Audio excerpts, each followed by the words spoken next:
Krishnamurti, the mystical teacher, he said, there are no problems aside from the mind. And in the Course in Miracles it says, I am never upset for the reason I think. And I was reading this morning about India's Silicon Valley. It's the capital of its IT culture is Bangalore or Bengaluru. And over the last few years, it's gone from a population of 4 million people to 12 million people. And I lived in India for 10 years, and there's this whole kind of corrupt culture where if you want to build an overpass, the tenders go out and the cheapest price wins, and the cheapest price has to include some payment to the government officials, some bribe. And so often you get these overpasses that are built in the cheapest way possible, and they are not supportive of the populace, they're supportive of the pockets of the wealthy politicians. And when the IT boom started in India, Bangalore was known as the Garden City, and there's a river Kovri there that supplies a lot of the water, but people just were thinking of short-term gain, and they covered aspects, outskirts of the city in concrete, and they cut down the forests, and of course this didn't support the needs of the populace. And now there's a huge water crisis there. There was a weak monsoon last year, and people are really suffering, and there's a lot of aggression because water trucks have to be brought in, they come late, they're costly, and people are having to cut down their water usage profoundly. So you hear a story like that, an innocent child is born into that story, and whether you're lower class or upper middle class, people are struggling with water in that city. And you can say, well, I'm not a victim of the world I see, and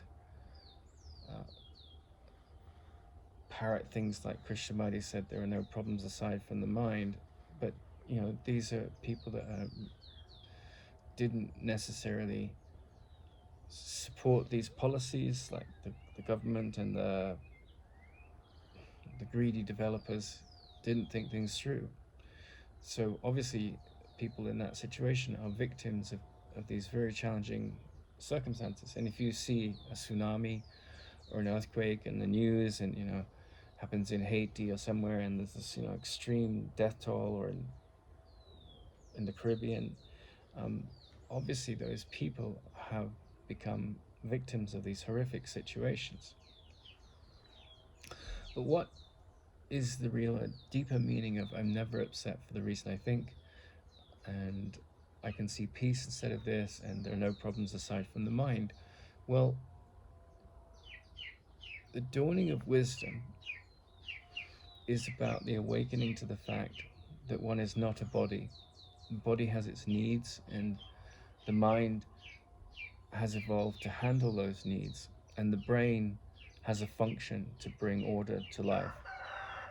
But when thought rules the mind, I'm an American, I'm a Palestinian, I'm a Jew, I'm a atheist, then wisdom is lost, right? And I'm not saying the practical use of thought, because that's what the brain's for. You have certain tasks to achieve in a day, and order is necessary in life. So if you're really serious about this movement towards peace, you have to recognize the circumstances that you're born into. You have to recognize the society and the culture that you're born into comes with a lot of conditioning, and the conditioning dictates where and how one responds.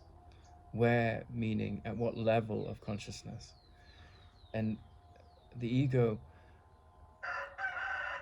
needs victims, right? You're either a victim of a certain story and of a certain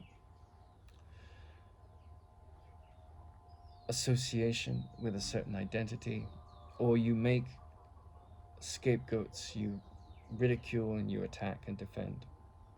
And that's the story of the world. The world is constantly seeking scapegoats. And at the level of the mind, because of the nature of the mind, when it is ruled by the ego thought system, there will always be problems. Right? The body, the realm of the physical will always be problems.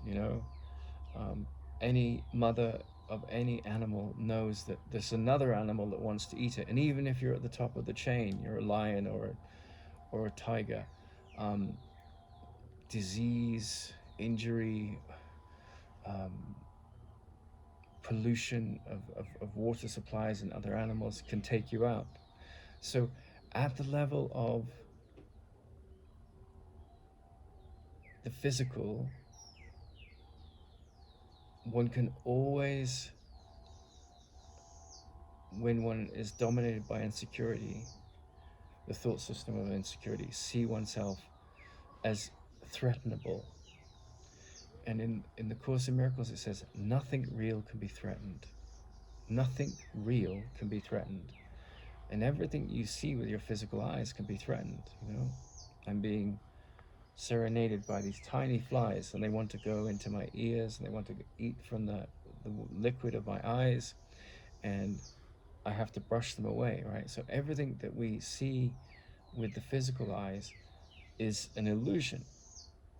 And it takes a sort of shift in awareness to say that I'm determined to see differently. I'm determined to be seated in gratitude. I'm determined not to be a victim of the body's eyes, not to be a victim of the projection of my insecurity, which manifests as anger, self-destructive thoughts, depression, judgment of others, fear, insecurity in a million different forms. And so there are no problems aside from the mind. I'm never upset for the reason I think I am spirit.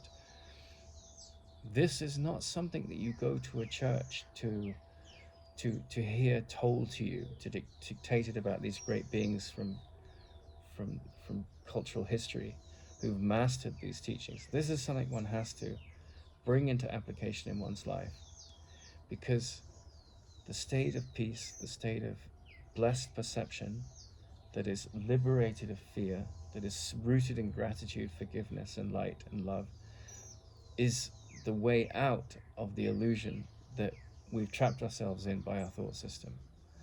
And so those people in Bangalore that have to handle the consequences of bad planning can get very upset and point the finger, and that will happen, and there'll be this whole political process where they'll find a path, but there'll be a lot of suffering in the meantime. Or someone in Haiti that goes through like an awful tsunami or hurricane.